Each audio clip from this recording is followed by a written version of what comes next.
Why the good news?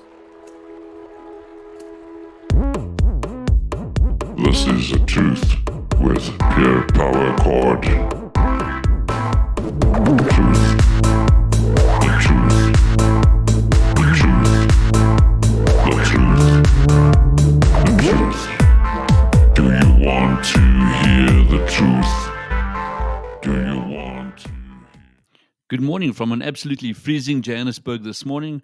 This morning's subject is going to be why the good news. Let's get into it. Have you ever attended one of those church services where the pastor, minister, whatever he may be, shouted at you for a solid hour, and by the time you got out of that door, you just felt like jumping under the nearest bus or off the highest building? So I found this on the net.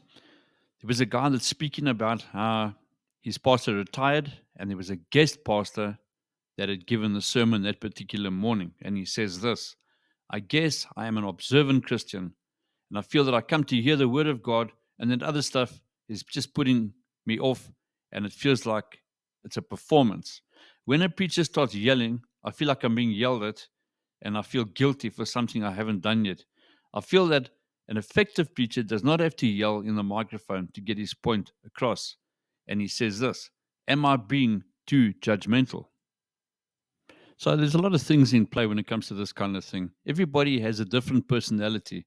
Everybody has a different point of view. And every person has a different style of bringing their message across. But is it really necessary to scream down your throat? And after that guy wrote that message to his congregation, this is the answers he received. The one guy says this: I don't think you're being judgmental. That is your opinion. The Lord knows some preachers do yell and scream, to do so directly at their congregation. I personally view louder rhetoric as enticing, meaning that when the preacher raises his voice, it seems to show emotion, and I enjoy that. So that's a one guy's point of view.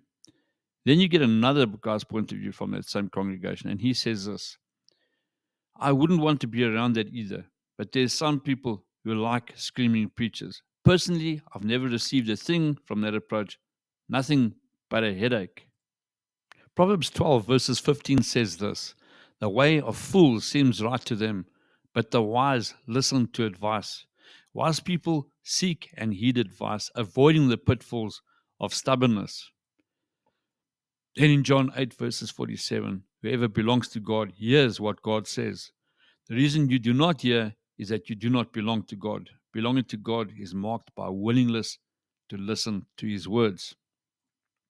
And Proverbs 15, verse 31 says this: whoever heeds life giving correction will be at home among the wise. So God can use anybody he chooses to spread his word. If you think about it in the Bible, God even used a donkey. Proverbs 2, verses 2 says this: turning your ear to wisdom and applying your heart to understanding. Actively seeking wisdom involves attentive listening and heartfelt application. So, what is our attitude when we actually come to church? What is our attitude when we listen to something that somebody is telling us that might be from God? I think we need to be way less offended by the way people speak and listen to what the actual message is, because everybody, like I said, has got a different personality, a different way of getting the point across. And the guys that you might be thinking shouting at you might just be their way, and they might be just passionate about it. Where some of us, you can fall asleep. I'm not one of them. So I think it's all about your attitude and how you come and approach the Word of God, and what you come in expectation to receive is what counts. As long as it's a word from God, your discernment will tell you whether the message is from God or not, whether you should leave or stay. But if the pastor is preaching the word of God and is getting his point across, and you are listening attentively and receiving the word, I don't think there can be anything wrong with it. Hope that has helped you. Have a lucky week. Cheers.